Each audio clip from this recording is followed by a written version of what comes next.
Welcome to this week's episode, and it's one that's all about finance. I'm joined by Rob Geraghty from Presenting Virtually. Rob and I met through the world of social media, had a bit of a bromance, decided that we should really have a conversation, and basically our friendship developed from there. Rob is one of my go-to people when I'm thinking about how I price a project, or if I've got some finance questions that I have rattling around my head to do with my business. Come and listen to this episode where we discuss everything from how do we price a project, how we can utilize our monies in our business to put into our pensions. We talk about a bit about tax thresholds, and we also talk about where we've placed investments in our business to help us evolve and develop and grow. Enjoy the listen. So today we're going to talk about money and pricing and finances, and I'm joined by Rob. Rob, thank you for being here. So if I go all the way back to Vodaphone, I was aged mid-20s. I was at Vodaphone, and I was pretty unhappy actually with my work at Vodaphone. But the one thing that I enjoyed, I knew that I enjoyed and I knew I was good at, was giving presentations. And even though my day job, which was in corporate marketing, I didn't really enjoy it that much, but I loved the opportunity to go and present on behalf of Vodaphone. So a couple of times, and again, I'm mid-20s here. I went to Bangkok, I went to Cape Town, flown down there to go to a conference, stand on the stage and talk to people. And came off and people were like, "Oh, that was brilliant." And I was like, "Really? Was it that good?" So my journey starts all the way back there, early 2000s, I guess. And then what happened? Really informally at Vodafone, I started to help people with presentations because I sort of built this reputation that people knew that I was good at presenting. And I used to sit in the restaurant in Newbury and I'd help somebody who had an upcoming presentation with a customer or an internal presentation. And I started to go, "Oh, I'm really enjoying this. Couldn't I do this for a living?"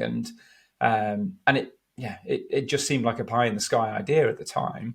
But look, that's what I've been able to do. And 20 years later, I've forged a real niche as somebody who's got an expertise in giving presentations and now even more specifically on virtual presentation. So, and I think building that niche has been a really, really useful thing to do so that when that topic comes up for an organization or for an individual, lots of them think of me. So it's really honing that niche. It's interesting you talk about niching because I notice and I hear people saying they're scared to niche or they worry about niching because it could mean that they miss out on opportunities. What are your thoughts?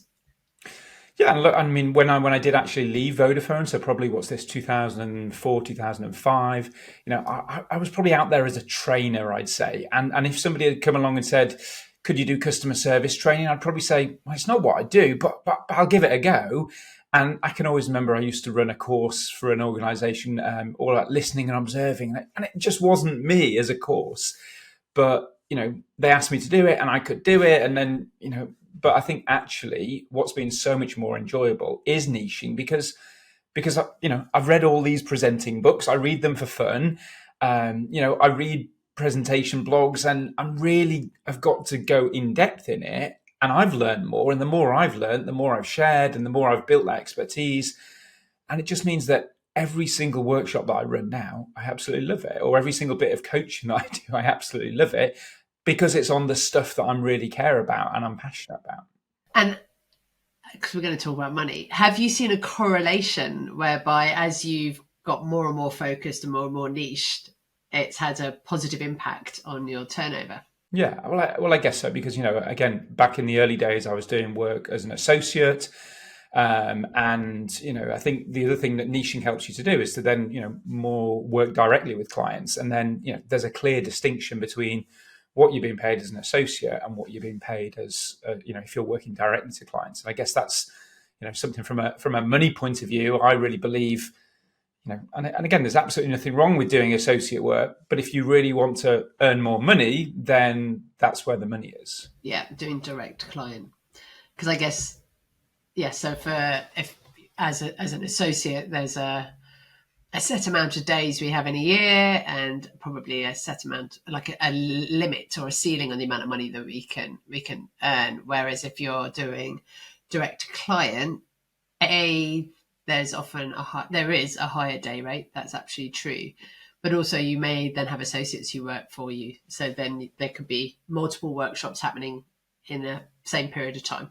Yeah, I mean, I still think though, if you're working on your own and you're not working with associates, well, you've still got that, there's only so many number of days in the year that you can do delivery. But again, if you're moving that rate from £500 a day to £2,000 a day, well, that makes a big difference. So, I still think there's a ceiling in there. But as you say, you start to bring in associates, you can start to be making money on that as well. I don't think there's any reason why. Well, from my experience, we've turned over £400,000 over the last few years, and that's me with a few associates. Again, it's but also with having a Thursday off. So it's not going for it, gung ho and trying to turn this into a multi-million-pound business or anything. No. Thank you for sharing those numbers, because you and I talk about this quite often. A lot of people that we know, and I don't know if it's a British thing, feel uncomfortable sharing their numbers, their day rates. And I guess I was definitely there in the early days. I felt could I possibly say the number to somebody? But that just spoke to my own fears. So one of the things I'm looking to do through this podcast is to enable others to learn from people like yourself about, like, how do we price? How do we structure our pricing to get to a point that we are comfortable with and that works for us as well? Rob, I want to take you back though, because when we were doing a prep call, I asked you what made you go from being an associate to having direct clients of your own, and you told me a really interesting story about Vision 35. Yeah. So again, Vision 35 was something I developed when I was at Vodafone. So as I said, I was unhappy at Vodafone. So I had some coaching and I developed this, and I was probably about 28 at the time when I did the coaching. I developed Vision 35. It was my dream about where I'd be age 35. And I said, look, when I'm 35, I'd love to be married. I'd love to have kids, and I'd love to do work that I absolutely love.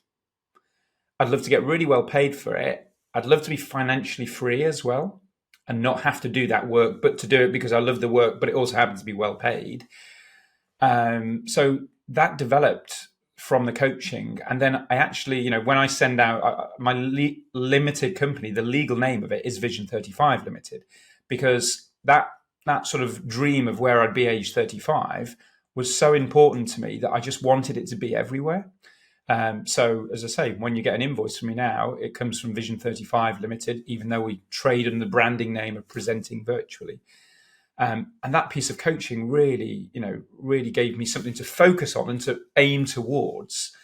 And it wasn't the type of thing that, I got to my 35th birthday and then that was it. There you go. I've made it. It's over. I still feel like I'm working with that now, and I'm 47. I was 47 last week. So I've been on a journey, but it's been a journey that I've been on all that time. And so because of that vision that you had, was that one of the reasons that you then decided to step change from being an associate to having your own clients? Well, I think that was almost the step change that got me out of corporate life and out of large organization. I'd worked for Accenture, then I'd worked for Vodafone, and I just wanted more. Again, the phrase that was always in my head was freedom and flexibility. But when I first jumped out of Vodafone and I was doing associate work and being paid £550 a day, I was like, whoa, this is amazing. £500 a day for doing this work. So, I was just absolutely blown away with that. But which I sort of look back on now and I laugh at myself. But then I think it's a brilliant stepping stone. So, because to go from earning a corporate salary, 40, 50, £100,000, whatever it is, to being out there on your own is a big leap. And I think we should always recognize that's a huge leap for people. I was just blown away that somebody wanted to pay me £500 for the day.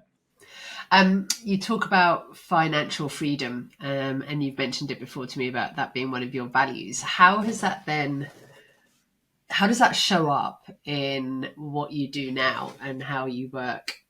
Oh, that's a good question, isn't it? So, um, again, I don't want to say I'm driven by the money, and but I am commercial in how I think about these things. So, again, if somebody approaches me and asks me to do something, and actually it's going to take 3 days of my time, and they say they've got £2,000 of budget, then I'm probably going to say no. I might signpost them to look. Here's some people over here who might be able to help, but I'm not just saying I'm only doing the really, really well paid work, but it is a key thing in my thinking. I'm also running a business here. So I'm very much thinking, what's the top line revenue that we're bringing in? What are the costs in the business?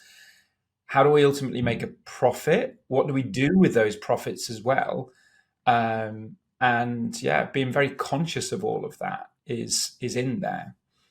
That's really interesting. So, what what are the parameters that you measure to help you know that your business is going in the right direction? So I do look at sales. I've got a really clear view on where we're at for the year on sales.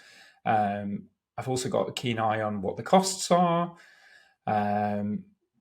But then there's also sort of I'm not reviewing it every single day or not even every single week or month. Sort of broadly speaking, I know it's going in the right direction.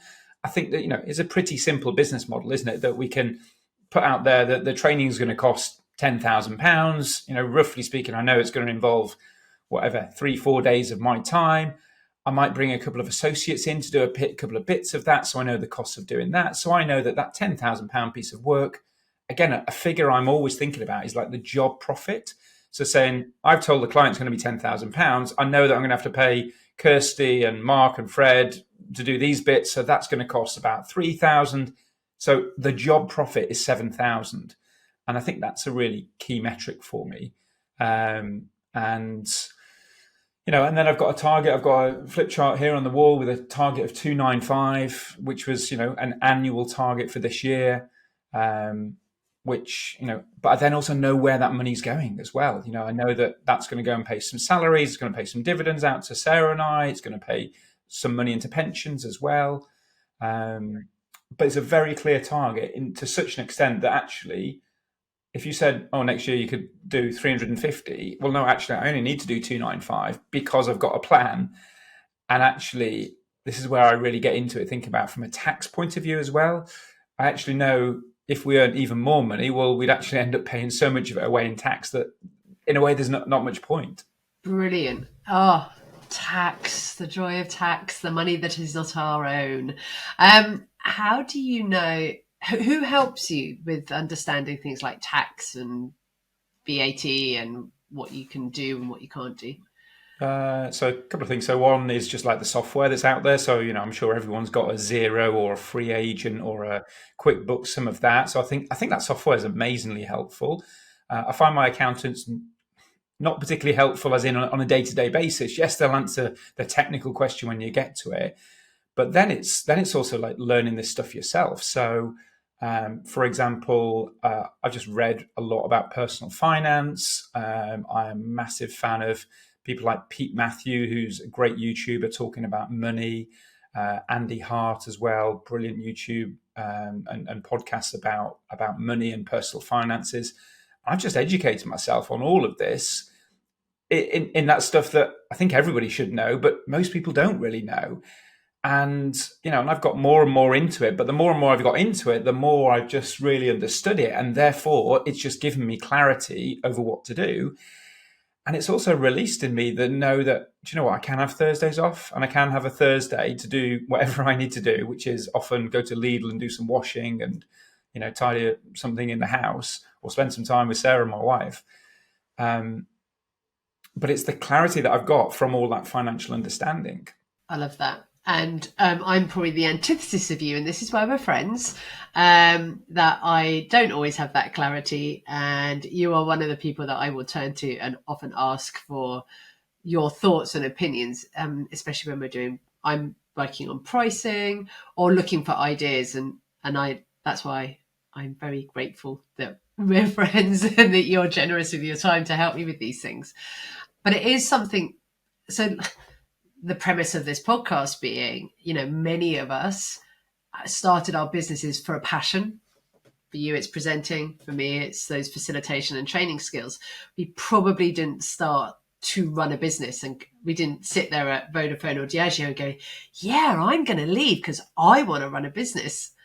And as a consequence of having the balls to step out and do our passion and actually be quite good at it, as we have both been for 20 years, we've had to learn to run a business. So I do think there is something about we have to educate ourselves. And if someone is listening right now and they're like, oh yeah, but the numbers make me squirm, I've been there. But I've also learned the painful way that if I don't pay attention to the numbers, they can run away with you, because you might. I had one situation. I was looking to buy a house, Rob, and my mortgage advisor came back because you have to submit your books, and she said, you've overspent in a year. And I said, how is that even possible?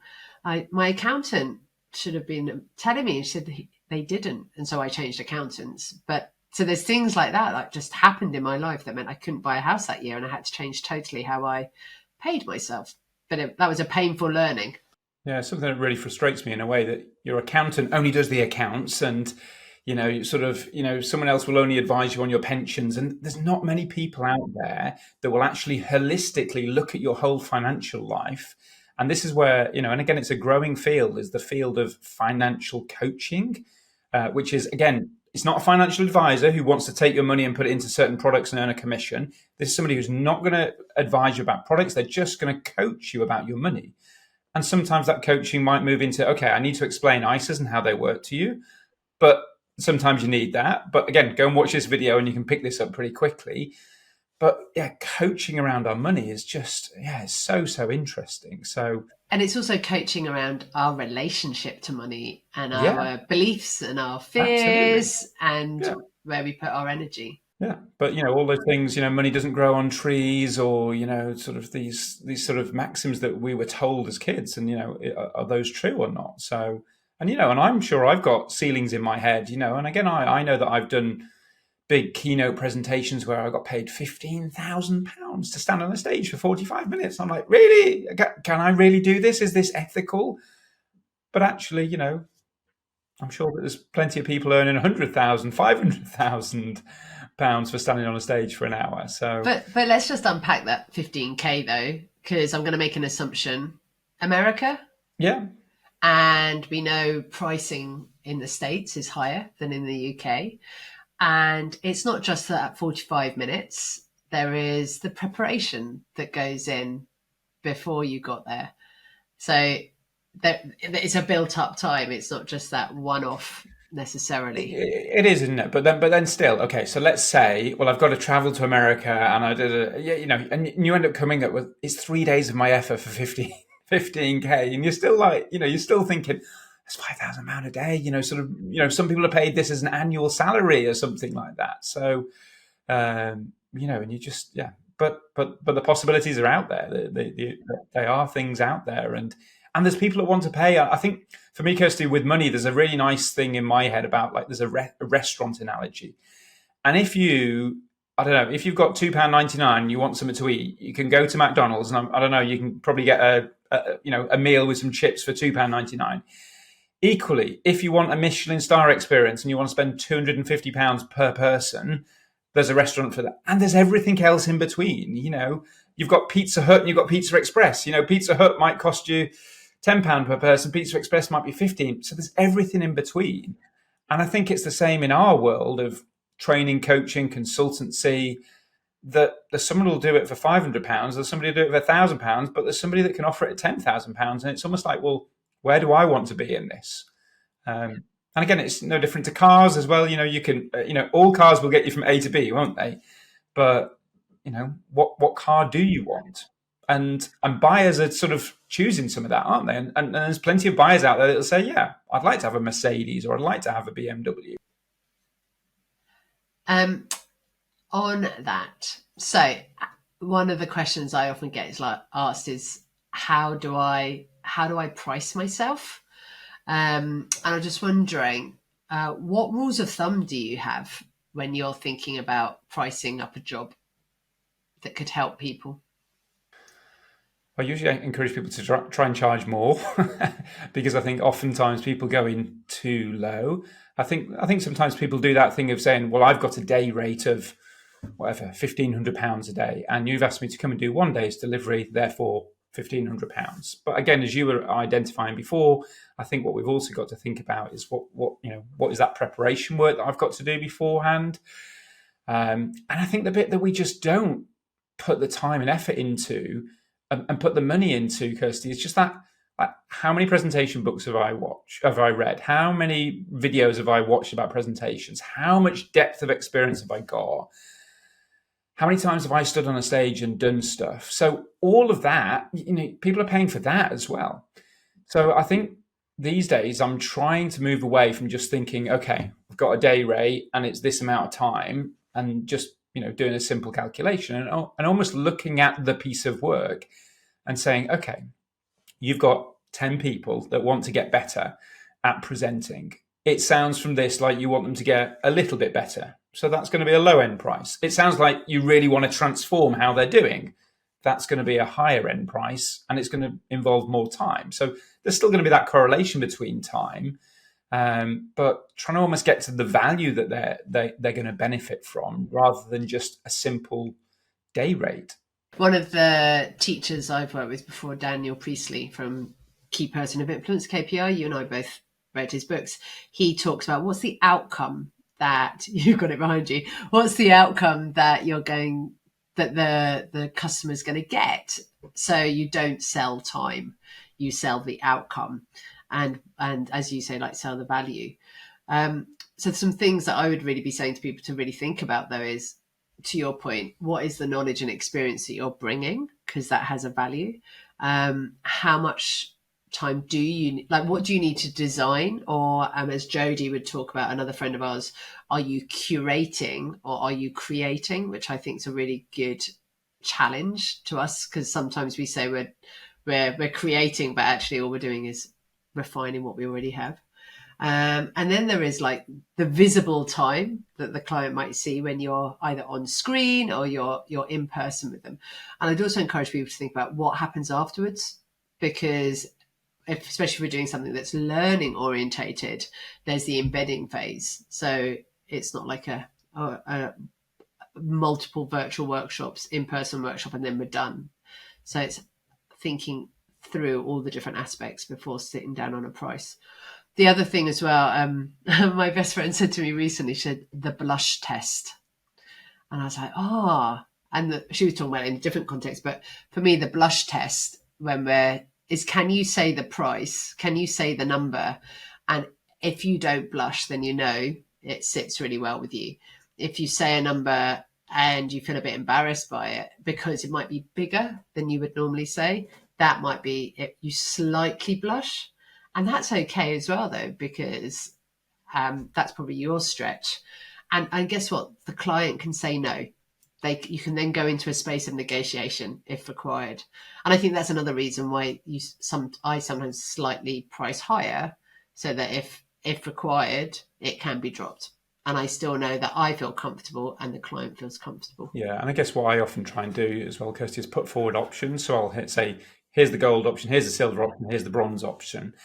And it does frustrate me sometimes, and I think I've heard you talk about this, is just sometimes people come and you ask them what their budget is and they say they don't know, which is, again, a bit ridiculous, because it's a bit like me going out saying, I want to go out for a meal, but I don't know whether I've got £2 or whether I've got £200 per head. Well, you do have a ballpark.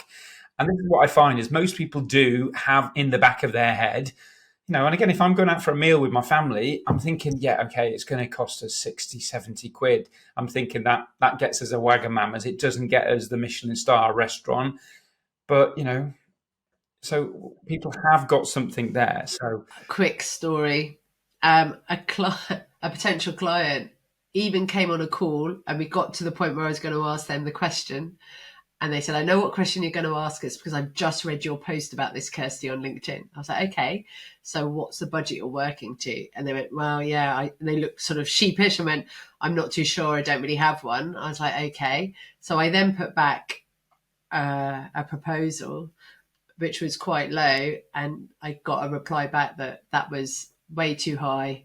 It was more than someone in his team's salary for a month. But it was not a big number by any sense. And I was just like, so you did have a number in your head. If only you had shared that, we could have had a more fruitful conversation and saved And both of us sometimes time. I do say to people, come on, is it 5? Is it 15? Is it 55? Is it £500,000? And people will balk at something. Say, well, it's definitely not £500,000. You've not got £500,000 here, Rob. Okay, great. So is it 50 then? Well, that would be quite a lot. And just at least if I can get a ballpark, then what I can do is say, right, you've given me this ballpark number of £40,000. Here's gold option, which might be 45. Here's the silver option, which is 40. And then, you can go back. And the great thing then is if there is price pressure, you can de-scope and you can sort of say, well, we're going to take this out. We're not going to do this bit of the program. We're not going to do that. And therefore, that's going to get closer to where you're trying to get to. So Nice. I like that. Something you've mentioned as we've been talking that I just wanted to touch on was pensions. What as freelancers, as small business owners, what are your thoughts about us having pensions? you should definitely have a pension. If you are not putting money into a pension every single year from your business, then you should be doing that.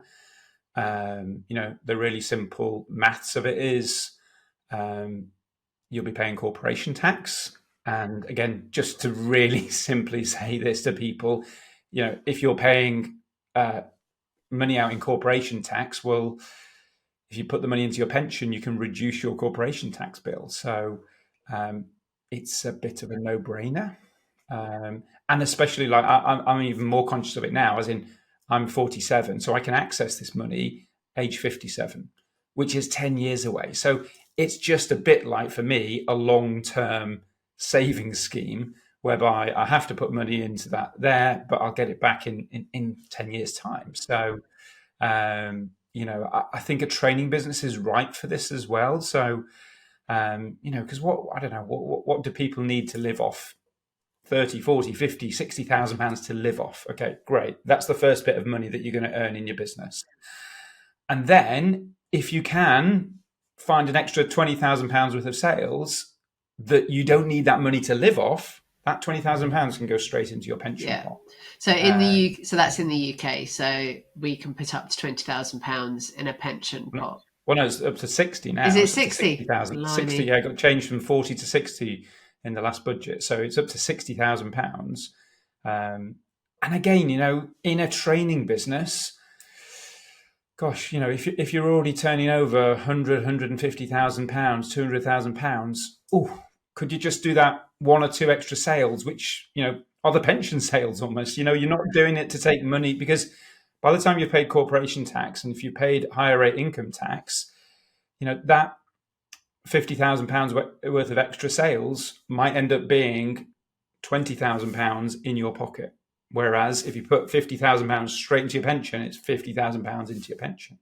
And look, it's going to get taxed later on, but later on you might not be working, so you might be paying lower rate tax on it. It's a really good point. I remember I started work back in the day in '96, and the company I was working for, Bass Brewers, said, "Would you like a pension?" And I remember ringing my mum. I was living in Glasgow, and her advice has always stuck with me. And she said, well, you've never earned money before, Kirsty. You don't know what it means to have a monthly income. So if you pay £200 a month of I think I had £800, you won't miss it because you don't know what it means to have that. And you should always pay into a pension. And that just stuck with me. So even when I left the corporate world, the first thing I did was set up a pension and just start to put money aside every month. And it's changed over time as I've grown or I've had more money, or less money even. So during COVID, I dialed down my pension payments because I knew I needed to be a bit more sensible. I think it's slightly different here because the whole idea of the training business is, well, we choose how much we work and how much we earn. But again, I'm just encouraging people, if you can just get that extra £20,000 of sales, well, that can go straight into your pension, and £20,000 of sales is £20,000 into your pension, whereas £20,000 of sales, if you then take it through corporation tax and income tax, could end up being half of that. So, it's so cost effective to do Yeah, that. I hadn't thought about it like that. You've made me consider what I'm going to do with some of my leftover monies now. Out of curiosity, oh no, you had a great phrase. We spend money on the business to make money. You said that to me. What does that look like for you? Well, I think the biggest thing I spend money on is probably on sort of virtual assistant type support. So there's loads of stuff in the business that, that yes, I could do it myself, but actually if somebody else does it at, 15, 20, £30 an hour, it just makes more sense that they do that. So I think that is a bit of a no-brainer. So Gemma, who is normally here on a Friday, she spends probably about 8 hours a week working for me. She's on top of all the invoicing. She knows far better than I do where we're at with all the invoicing. So as soon as we've won a new piece of work, she's created a draft invoice.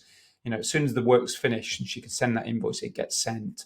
So that is just such a great investment of time and money, because if I can pay Gemma £20 an hour, £30 an hour, and I can do an extra coaching call at £150 an hour, whatever the numbers are, it makes sense. And none of us really got into business to do all of that stuff as well. So, and it's just brilliant having somebody there. I don't know. I've just worked with these 10 participants. Can you connect with them all on LinkedIn? Hey, Gemma, can you do that?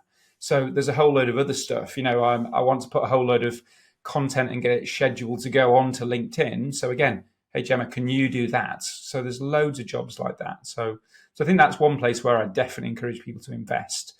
And then the second thing, and this also comes from my sort of background in technology, is just investing in systems and processes. So, there's a load of software out there that you can use, which is just, again, it's all about, I think, Kirsty, I'll use this analogy last time. For me, it's almost like building a machine.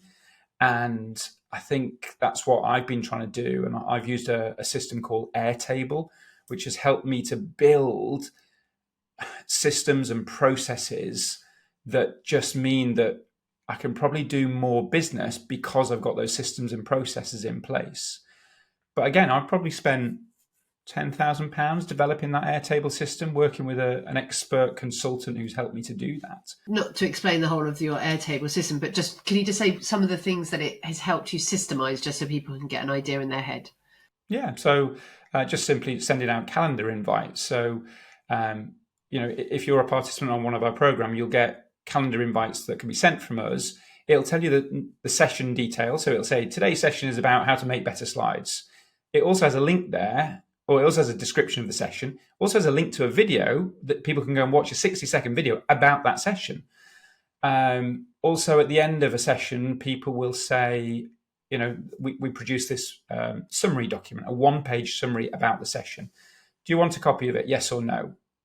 Well, then it automatically sends it out to people if they've chosen that they want it. So just automating some of those things, which are all things that you think they're lovely to have, but if you try and do it manually, it just takes up too much time. And again, you can give it to Gemma to do, but again, it takes time for Gemma to do it, to send out 20 individual emails. So there's loads of things like that. It's also like a sales CRM system. So again, if I want to say, right, I'm going to go and chase all of the outstanding proposals that we've got out there. Oh, I forgot about that one. Oh, I forgot about that one over there. It's actually worth £20,000. Might be worth it. So just having somewhere that you've got all of that written down, nice, is so valuable.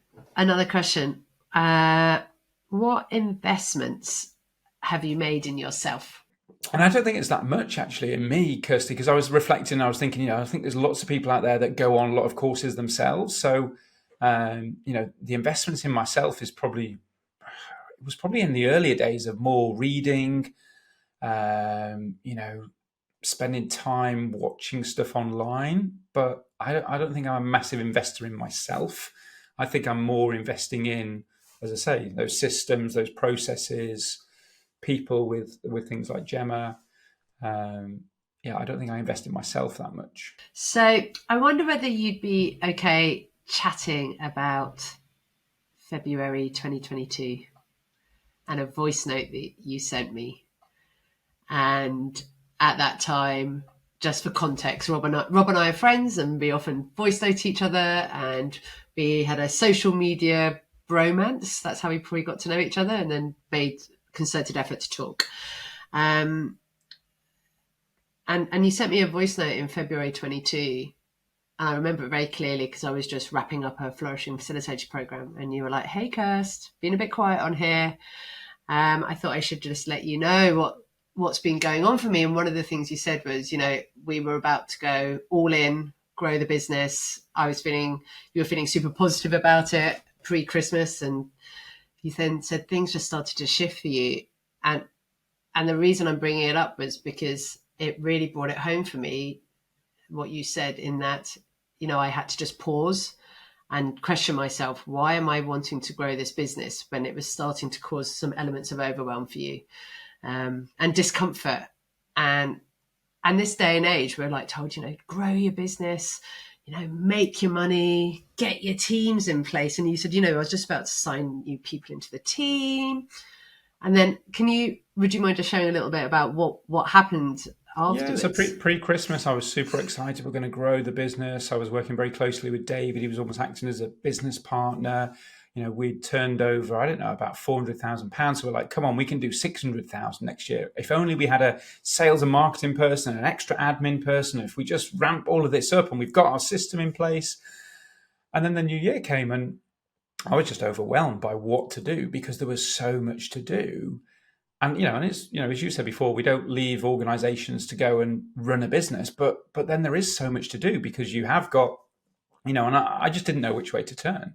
And yeah, I used to come out here to the office and I'd sit here and I just started bursting into tears because I just didn't know which way to go. And do I speak to David now? Do I speak to Lorna? Do I, speak to this person, to Sam over here?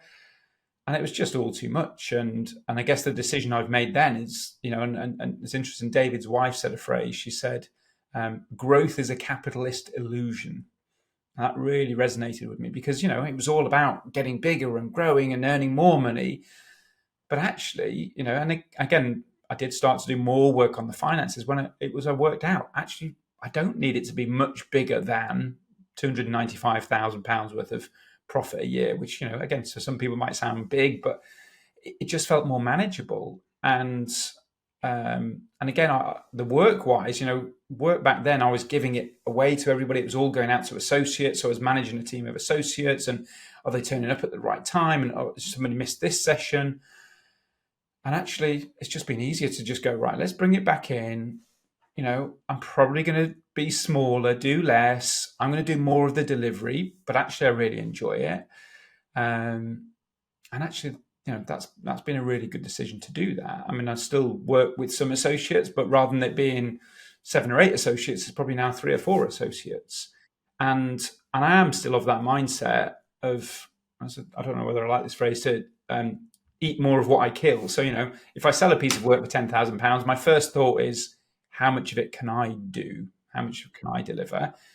And I can usually do 80% of it, and then I'll bring in a couple of experts here and there, almost because I think people get a bit fed up of one voice, and so that's working. So yeah.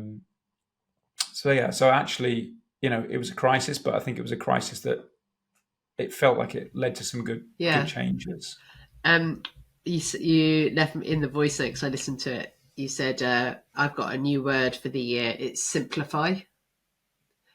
And that really resonated for me, that you were like, no, we're going to simplify. That it does feel like at times our businesses can suddenly grow arms and legs and turn into quite a big, hairy beast. And it's like, how do I contain it? Why am I doing this? And asking myself that question, like, what's the purpose?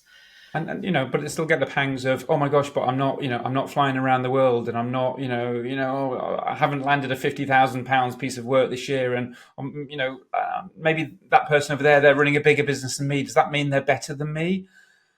So all of that shit's still there in your head. So, but I guess one of the other things I realise is just I've never been a people manager. I'm not. I'm just I am a creative. I'm an ideas person.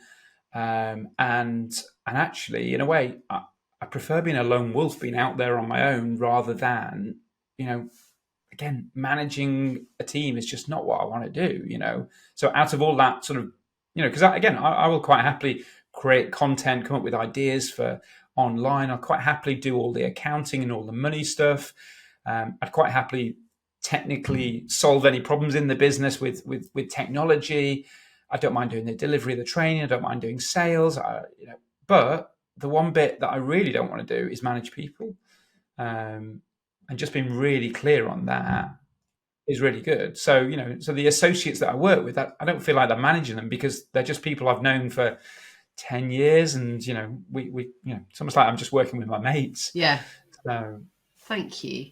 And I think the message I'm taking from that story is, like, we don't find what's right for you, and don't get pulled in by the numbers and the thought that a bigger number is better, because it's so not the truth. Because again, we didn't start these businesses to necessarily earn millions or hundreds of thousands. We do it because it makes us happy, and we're here for many of us, there'll be a big value around of here to serve and help and enable others to be even better at what they do, as a result of the work that we do with them.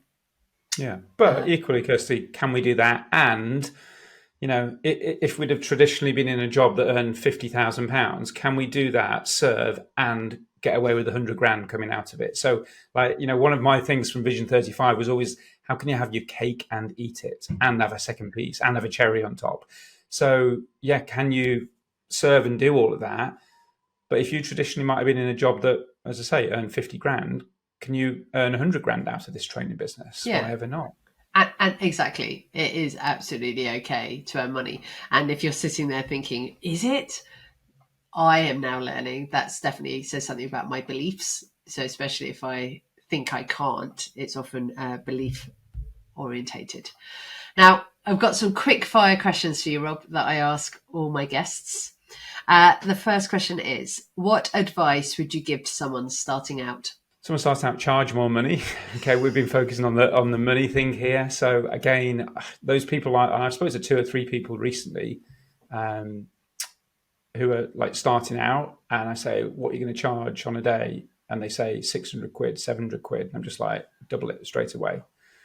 And I just think, surely if you double whatever figure you've got in your head, that's a great starting point. Thank you. Who do you follow in social media land that you think others should? Who do I follow in social media land that I think others should? Andy Plant. So Andy works in the university recruitment sector, and he's just super creative with the videos that he posts and things like that. I also really like Jed Futter. Jed, I think Jed, Kirsty, expert in the world of retail, and specifically in retail pricing. So it's a very niche thing that he's focused on, but I just love his posts, and he just always comes across as a thought leader. And again, he's just talking about supermarkets and how they're pricing beans and what's happened in this dispute with Heinz. But you just go, this guy knows what he's talking about. You know exactly when you go to him. So those are 2 people that come to mind. Thank you. And what book do you recommend to people when they come to you? Reset by David Sawyer. So this book, there you go, How to Restart Your Life and Get FU Money. So the unconventional early retirement plan for midlife careerists who want to be happy. So he's part of the FIRE movement. FIRE is Financial Independence, Retire Early. And it's just a really good practical book written by a British guy as well. And yeah, it's a good read. Thank you. Well, Rob, thank you for your insights and your comments today. It's been really lovely to chat to you. And and I look forward to having more conversations with you in the future. Yeah, thanks, Kirsty. Bye for now.